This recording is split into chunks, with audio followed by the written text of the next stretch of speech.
Buenas tardes.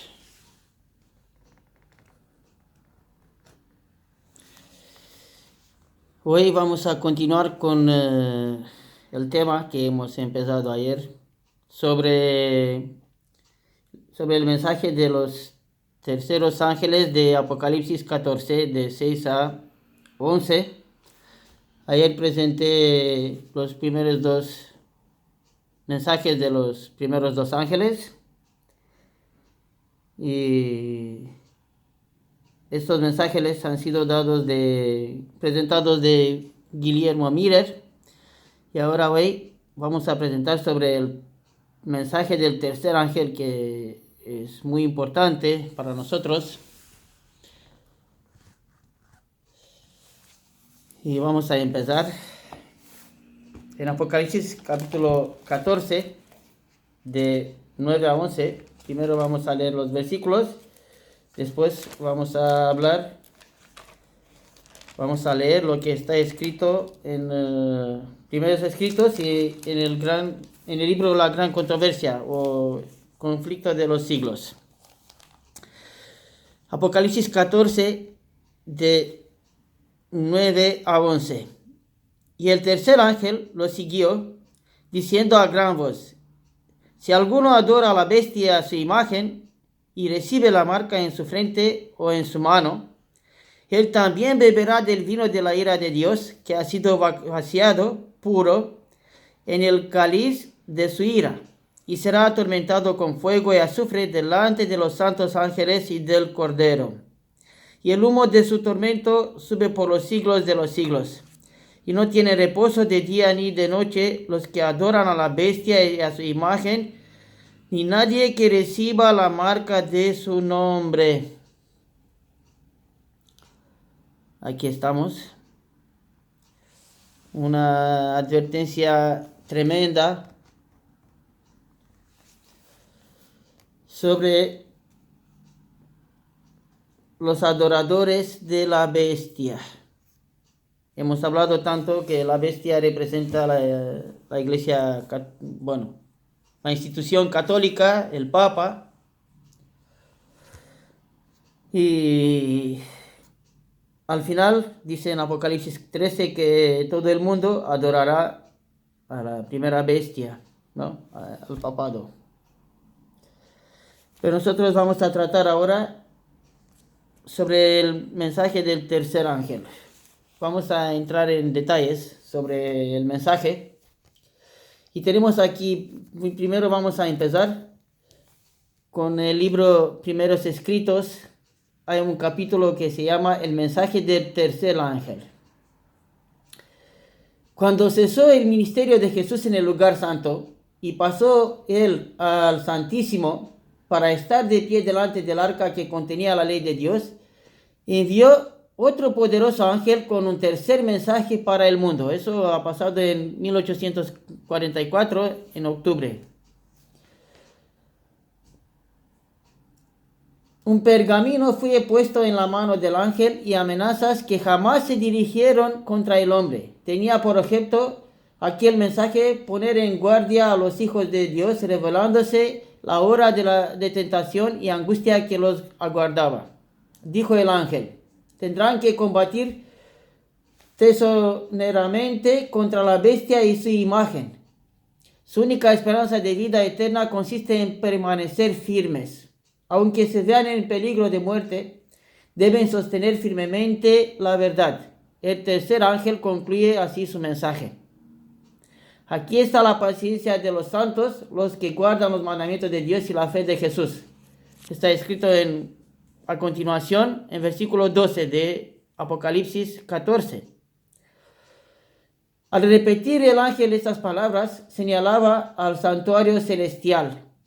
La atención de cuantos aceptan ese mensaje se dirige hacia el lugar santísimo, donde Jesús está de pie delante del arca, realizando su intercesión final por todos aquellos para quienes hay todavía misericordia y por los que hayan violado ignorantemente la ley de Dios.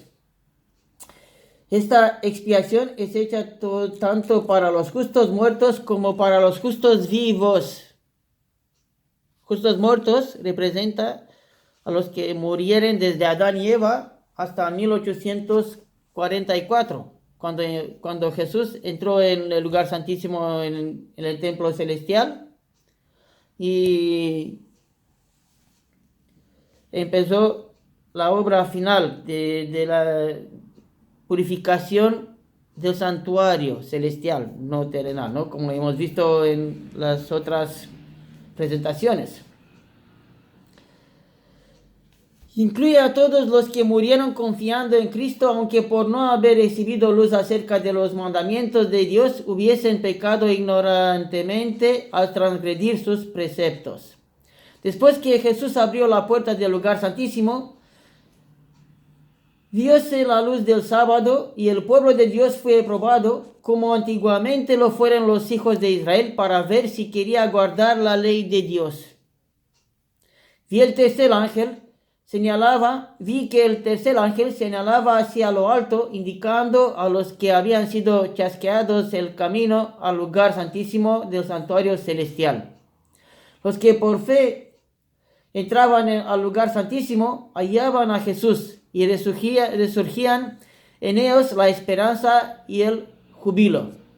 Vi que volvían los ojos hacia atrás, recapitulando el pasado desde la proclamación del segundo advenimiento de Jesús hasta la experiencia sufrida al transcurrir la fecha de 1844.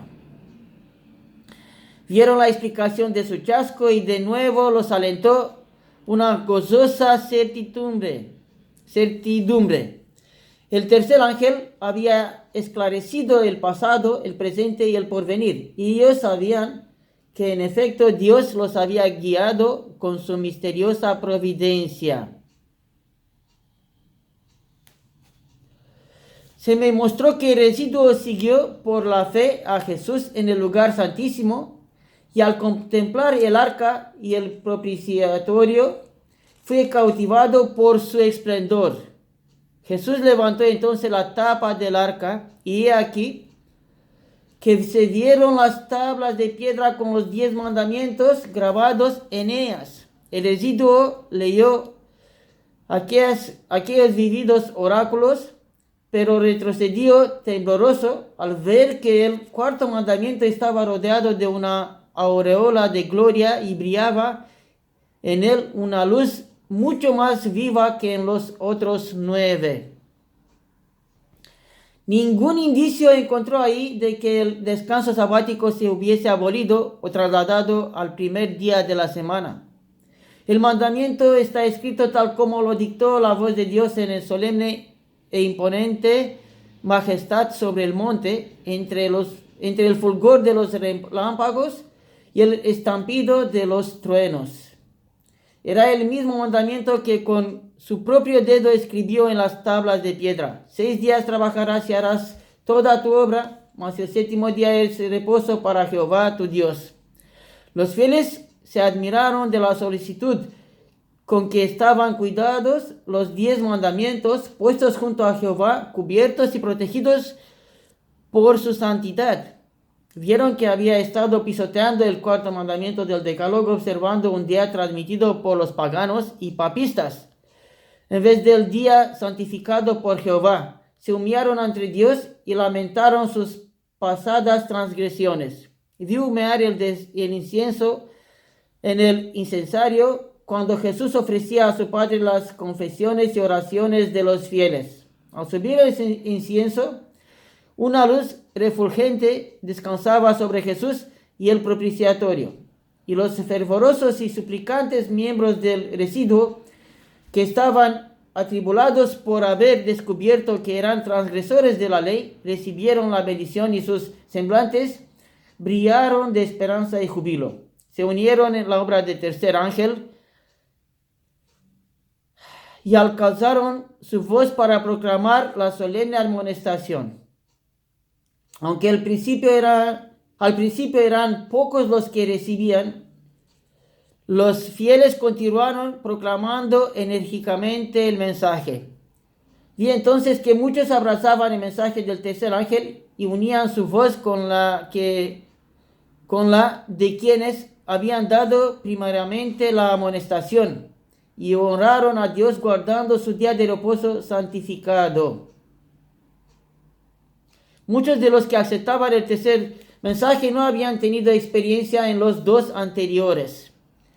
Satanás comprendió eso y fijó en ellos su ojo maligno para vencerlos, pero el tercer ángel dirigía la atención de ellos hacia el lugar tan santísimo, y los que habían tenido experiencia en los dos mensajes anteriores les indicaban el camino del santuario celestial.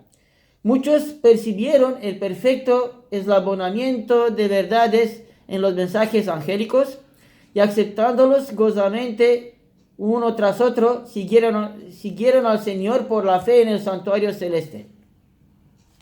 Estos mensajes me fueron representados como una áncora para el pueblo de Dios. Quienes los comprendan y acepten quedarán libres de verse arrastrados por los muchos engaños de Satanás. Después del gran chasco de 1844, Satanás y sus ángeles estuvieron muy atareados poniendo acechanzas para perturbar la fe del cuerpo de creyentes. Afectó la mente de personas que habían tenido experiencias en los mensajes y que aparentaban humildad. Algunos señalaban como futuro el cumplimiento de los mensajes del primer ángel y del segundo, mientras que otros le asignaban a un tiempo lejano en el pasado y declaraban que ya había sido cumplidos.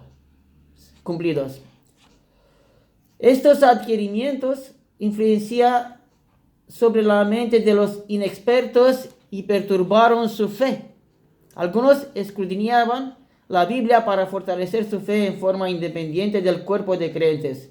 Satanás se regocijaba de todo eso porque sabía que aquellos que se separasen del ancla podría afectarlos mediante diferentes errores y conseguir que diversos vientos de doctrina los llevasen de un lugar a otro.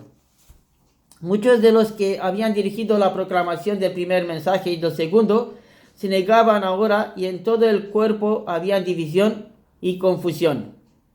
Mi atención fue dirigida a Guillermo Miller. Parecía perplejo y postrado por la ansiedad y la angustia que sentía por su pueblo. La agrupación que había estado unida y llena de amor en 1844 estaba perdiendo su afecto, oponiéndose sus miembros unos a otros y cayendo en una condición de frialdad y apostasía. Cuando él veía eso, empezaron ya sus fuerzas. Vi que ciertos dirigentes le vigilaban, temerosos de que recibiese el mensaje del tercer ángel y los mandamientos de Dios. Y cuando él se inclinaba hacia la luz del cielo, esos hombres maquinaban algún plan para desviar su atención. Una influencia humana era ejercida para mantenerlo en las tinieblas y conservar sus influencias entre los que se oponían a la verdad. Por último, Guillermo Miller levantó la voz contra la luz del cielo.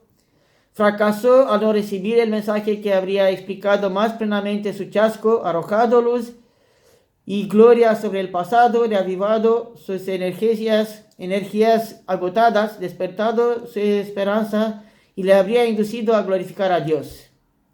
Se apoyó en la sabiduría humana en vez de la divina, pero como estaba quebrantado por la edad y sus arduas labores en la causa del Maestro, no fue tan responsable como los que se mantuvieron separados de la verdad. Ellos son los responsables. El pecado recae sobre ellos.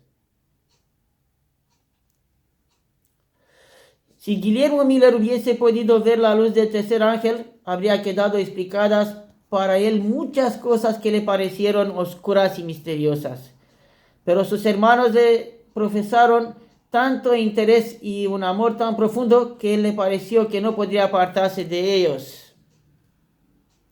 Su corazón se inclinaba hacia la verdad y luego miraba a sus hermanos. Qué lucha muy dura, claro. Trabajando codo a codo 14 años. No ha sido fácil, con algunas personas que le apoyaron, que creyeron como él, que han sufrido también para hacer la obra de Dios. Pero esa lucha entre la verdad y los hermanos, siempre la tendremos nosotros también, ¿eh? Esa es una lucha cual Satanás sabe que nos derivarán. Si nosotros no nos quedamos está escrito, como dice Jesucristo, y miramos a los hermanos, eso ya, perderemos la vida eterna. A ver, Guillermo Miller dice que para él el pecado que no ha recibido el mensaje del tercer ángel ha caído sobre los hermanos que le impedían. Pero a nosotros, hoy en día, podría separarse de aquellos que habían estado a su lado mientras proclamaba la venida de Jesús. Consideró que de ninguna manera querían ellos extraviarlo.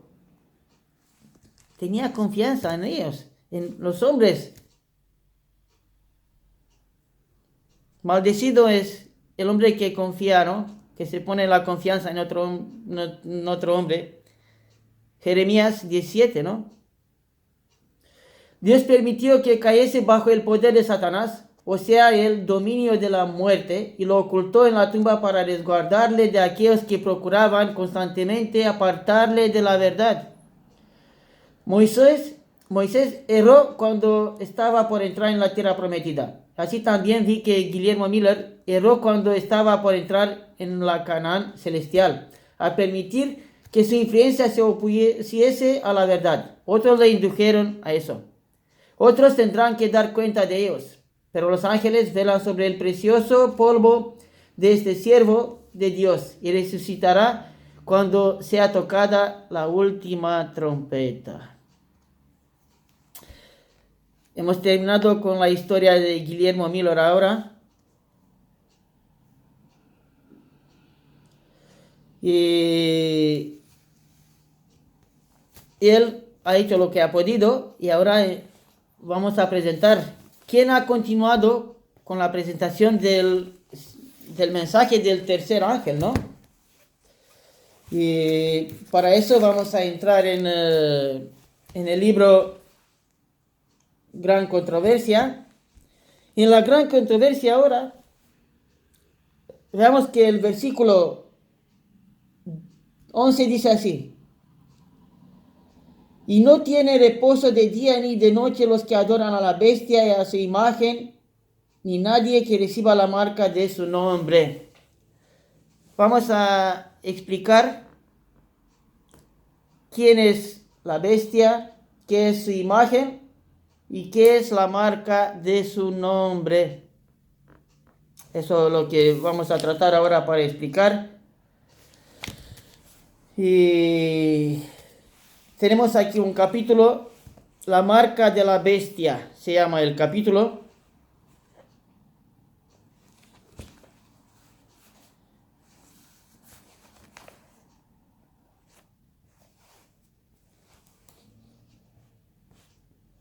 Primero vamos a empezar a leer desde Lugar Santísimo, un capítulo antes.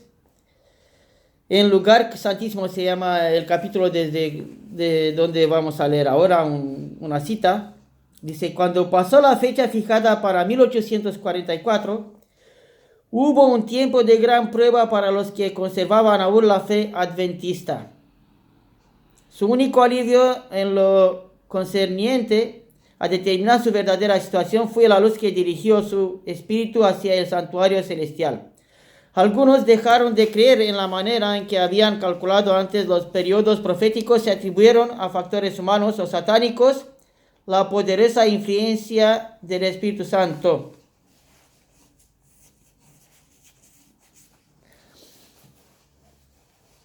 Que había acompañado el movimiento adventista. Otros creyeron firmemente que el Señor los había conducido en su vida pasada, y mientras esperaban, velaban y oraban para conocer la voluntad de Dios, llegaron a comprender que su gran sumo sacerdote había empezado a desempeñar otro ministerio, y siguiéndole con fe, fueron inducidos a ver además la obra final de la iglesia. Obtuvieron un conocimiento más claro de los mensajes de los primeros ángeles, y quedaron preparados para recibir y dar al mundo la solemne amonestación del tercer ángel de Apocalipsis 14. dice que obtuvieron un conocimiento más claro de los mensajes de los primeros ángeles, de Apocalipsis 14, de 6 a 8, y quedaron preparados para recibir y dar al mundo la solemne amonestación del tercer ángel de Apocalipsis 14, ¿no?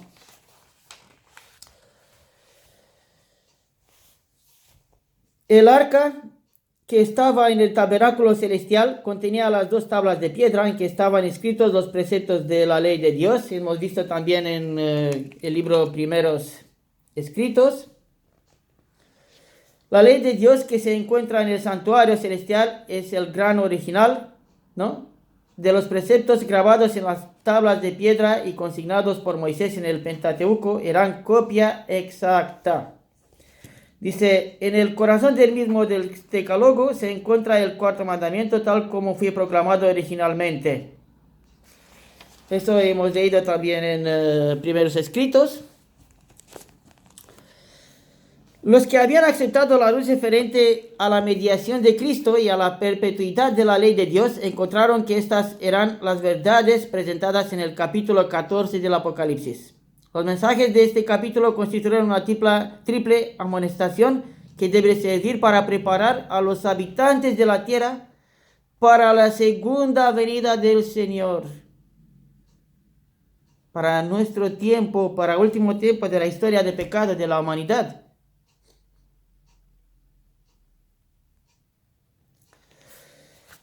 Bueno,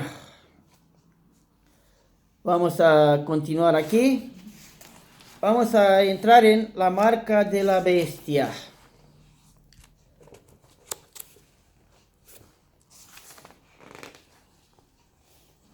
Tenemos aquí una cita, dice: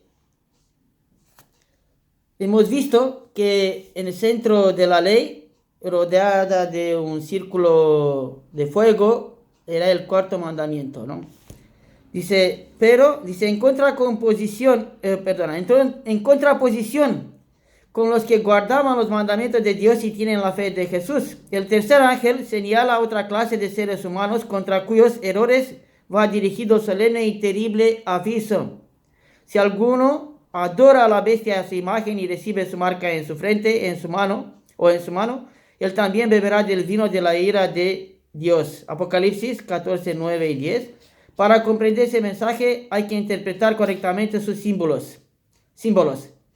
¿Qué representan la bestia, la imagen y la marca? Tenemos aquí, en el capítulo 13, se describe de versículo 1 a 10. No voy a leer ahora los versículos, pero quien está con la Biblia en la mano puede leer estos versículos. Se describe otra bestia parecida a un leopardo, a la cual el dragón dio su poder y su trono y grande autoridad. Es Apocalipsis 13 con versículo 2. Este símbolo, como lo han creído la mayoría de los protestantes, representa al papado, el cual heredó el poder y la autoridad del antiguo imperio romano. Se dice de la bestia parecida a un leopardo: le fue dada una boca que hablaba cosas grandes y blasfemias, y abrió su boca para decir blasfemias contra Dios, para blasfemar su nombre y su tabernáculo, y a los que habitan en el cielo. Y le fue permitido hacer guerra contra los santos y vencerlos, y le fue dada autoridad sobre toda tribu y pueblo y lengua y nación. Esta profecía que es casi la misma que la descripción del cuerno pequeño en Daniel 7, se refiere sin duda al papado. Claro, en Daniel 7:25 está escrito más o menos igual que hemos leído, pero este está escrito en Apocalipsis 13, 1 a 10. Le fue dada autoridad para hacer sus obras 42 meses, y dice el profeta, vio uno de sus cabezas como si hubiese sido herida de muerte. Y además, si alguno lleva al cautiverio, y al cautiverio irá. Si alguno mata con espada, el preciso que él sea muerto a espada. Los 42 meses son lo mismo que un tiempo y 2 tiempos y la mitad en tiempo. 3 años y medio. Un año profético tiene 360 días. 3 años y medio por 360 son, bueno, primero son 42 meses y son 1260 años. Y dice, días de Daniel 7 y el tiempo durante el cual el poder papal debía oprimir al pueblo de Dios. Este periodo, como fue indicado en capítulos anteriores, empezó con la supremacía del papado en el año 538 después de Cristo y terminó en 1798. Entonces el papa fue hecho prisionero por el ejército francés. El poder papal recibió su golpe mortal y quedó cumplida la predicción. Si alguno lleva en cautiverio, al cautiverio irá. Y aquí presentase otro símbolo. El profeta dice, vi otra bestia que subía de la tierra y tenía 2 cuernos semejantes a los de un cordero. Primero hemos visto la primera bestia de Apocalipsis 13, que está descrita también en Daniel 7. Daniel 7, 24, 7, 25. Quien quiere leer ahí, puede leer. Y ahora tenemos que ver que en Apocalipsis 13 hay otra bestia. Tenemos que entender quién es la otra bestia, porque dice que esa bestia la apoya a la primera bestia para tener otra vez autoridad y poder en la tierra. Es importante saber estas profecías para saber qué nos espera en el mundo, cómo se cumplen las profecías en el mundo hoy en día. Si no sabemos estas cosas, ¿no?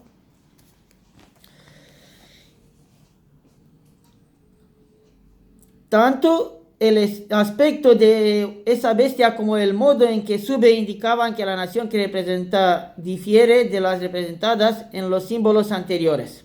Los grandes reinos que han gobernado al mundo le fueron presentados al profeta Daniel en forma de fieras que surgían mientras los 4 vientos del cielo combatían en la gran mar. Daniel 7:2. En Apocalipsis 17, un ángel explicó que las aguas representan pueblos y naciones y lenguas. Apocalipsis 17:15. Los vientos simbolizan luchas. Los 4 vientos del cielo que combatían en la gran mar representan los terribles dramas de conquista y revolución por los cuales los reinos alcanzaron el poder. Pero la bestia con cuernos semejantes a los de un cordero subía de la tierra. En lugar de derivar a otras potencias para establecerse, la nación así representada debe subir en territorio hasta entonces desocupado y crecer gradual y pacíficamente. No podría pues subir entre las naciones populosas y belicosas del viejo mundo. El mar, ese mar turbulento de pueblos y muchedumbres, naciones y lenguas, hay que buscarla en el continente occidental.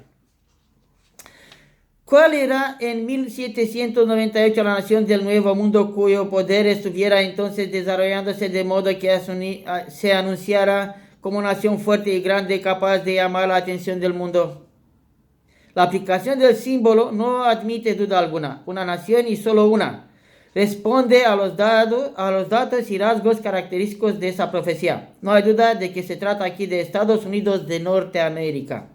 Una y otra vez el pensamiento y los términos del autor sagrado han sido empleados inconscientemente por los oradores e historiadores al describir el nacimiento y crecimiento de esa nación. El profeta vio que la bestia subía de la tierra, y según los traductores, la palabra dada aquí por subía significa literalmente crecía o brotaba como una planta. Y como ya lo vimos, la nación debe nacer en territorio hasta entonces desocupado. Un escritor notable al describir el desarrollo de los Estados Unidos habla del misterio de su desarrollo de la nada y dice: como silenciosa semilla crecimos hasta llegar a ser un imperio. Un periódico europeo habló en 1850 de los Estados Unidos como de un imperio maravilloso que surgía y que en el silencio de la tierra crecía constantemente en poder y gloria. Bueno, aquí, Dublín Nación, Eduardo Everett, en un discurso acerca de los peregrinos fundadores de esta nación, dijo: buscaron un lugar retirado porque su oscuridad resultará inofensivo y seguro en su aislamiento, donde la pequeña iglesia de Leiden pudiese tener libertad de conciencia. Y aquí las inmensas regiones sobre las cuales en la pacífica conquista han plantado los estandartes de la cruz. Discurso pronunciado en Plymouth, Massachusetts, en 22 de diciembre de 1824. Y tenía 2 cuernos semejantes a los de un cordero. Los cuernos semejantes a los de un cordero representan juventud, inocencia y mansedumbre, rasgos del carácter de los Estados Unidos, cuando el profeta vio que esa nación subía en 1798. Entre los primeros expatriados cristianos que huyeron a América en busca de asilo contra la opresión real y la intolerancia sacerdotal, hubo muchos que resolvieron establecer un gobierno sobre el amplio fundamento de la libertad civil y religiosa. Sus convicciones hallaron cabida en la Declaración de la Independencia, que hace resaltar la gran verdad de que todos los hombres son creados iguales y poseen derechos inalienables a la vida y a la libertad y a la búsqueda de la felicidad. Y la Constitución garantiza al pueblo el derecho de gobernarse a sí mismo y establece que los representantes elegidos por el voto popular promulguen las leyes y las hagan cumplir. Además, fue otorgada la libertad religiosa y a cada cual se le permitió adorar a Dios según los dictados de su conciencia. El republicanismo y el protestantismo vinieron a ser los principios fundamentales de la nación. Estos principios son el secreto de su poder y de su prosperidad. Los oprimidos y pisoteados de toda la cristiandad se han dirigido a este país con afán y esperanza. Millones han buscado sus playas y los Estados Unidos han llegado a ocupar un puesto entre las naciones más poderosas de la tierra.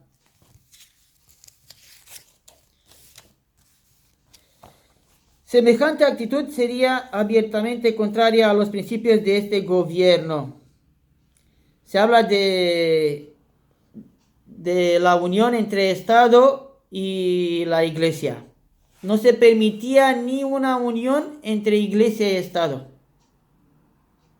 porque sabían de Europa que si la Iglesia tiene relaciones con el Estado, con el poder del Estado, de los gobiernos, influenciará a los gobiernos para la persecución de los cristianos verdaderos, como ha sido en la Edad Media con la Iglesia Católica. Dice: semejante actitud sería abiertamente contraria a los principios de este gobierno, al genio de sus instituciones libres, a los claros y solemnes reconocimientos contenidos en la Declaración de la Independencia y contrarios finalmente a la Constitución. Los fundadores de la nación procuraron con acierto que la Iglesia no pudiera hacer uso del poder civil, con los consabidos e inevitables resultados: la intolerancia y la persecución. La Constitución garantiza que el Congreso no legislará con respecto al establecimiento de una religión, ni prohibirá el libre ejercicio de ella, y que ninguna manifestación religiosa será jamás requerida como condición de aptitud para ninguna función o cargo público en los Estados Unidos. Solo en flagrante violación de estas garantías de la libertad de la nación es como se puede imponer por la autoridad civil la observancia de cualquier deber religioso. Pero la inconsecuencia de tal procedimiento no es mayor que lo representado por el símbolo. Es la bestia con cuernos semejante a los de un cordero, que profesaba ser pura, mansa, inofensiva, y que hablaba como un dragón.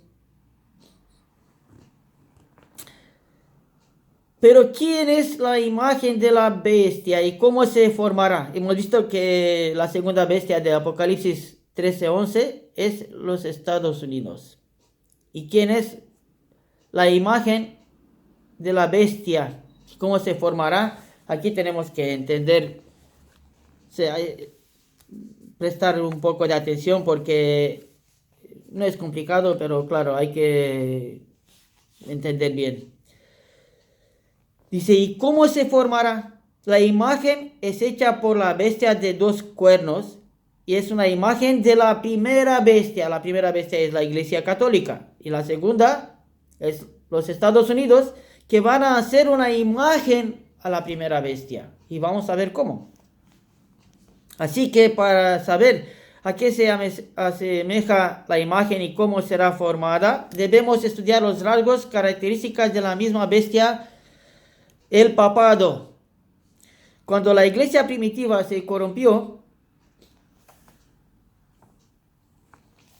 al apartarse de la sencillez del evangelio y al aceptar costumbres y ritos paganos, perdió el espíritu y el poder de Dios. Y para dominar las conciencias, buscó el apoyo del poder civil. El resultado fue el papado, es decir, una iglesia que dominaba el poder del Estado y se servía de él para promover sus propios fines y especialmente para extirpar la herejía. Para que los Estados Unidos formen una imagen de la bestia, el poder religioso debe dominar de tal manera el gobierno civil, que la autoridad del Estado sea empleada también por la iglesia para cumplir sus fines. Hasta 1980, cuando vino al poder el Papa Pablo II, Juan Pablo II, los católicos no eran vistos bien en los Estados Unidos, los papas no eran recibidos en los Estados Unidos, los jesuitas estaban rechazados totalmente de los Estados Unidos, hasta que vino el Papa Juan Pablo II, cuando los presidentes de los Estados Unidos han empezado a hacer otra vez pactos, invitaron a los papas, ¿no? A Ratzinger, Benedicto XVI, después a maravilla de papa, como se llama, Francisco. Y no solo eso, en Estados Unidos, la Iglesia Católica ha procurado poner en los puestos de mando a los católicos y a los jesuitas. Más del 60% de las personas que tienen cargos en el gobierno en Estados Unidos, en el Supremo, en todas las instituciones importantes, tienen más de 60% personas católicas. ¿Y qué hacen los católicos? Tienen un juramento para servir en primer lugar al Papa, a la Iglesia Católica, de que al país donde vive. Ese es el problema con los católicos. Los católicos normal tienen su fe, pero como enseñan los católicos una fe equivocada, ellos están sometidos a la enseñanza que le presenta ahí, porque no estudian la Biblia, no se dejan buscados por Dios, por el Espíritu Santo, para enseñarle la verdad. Ese es el problema.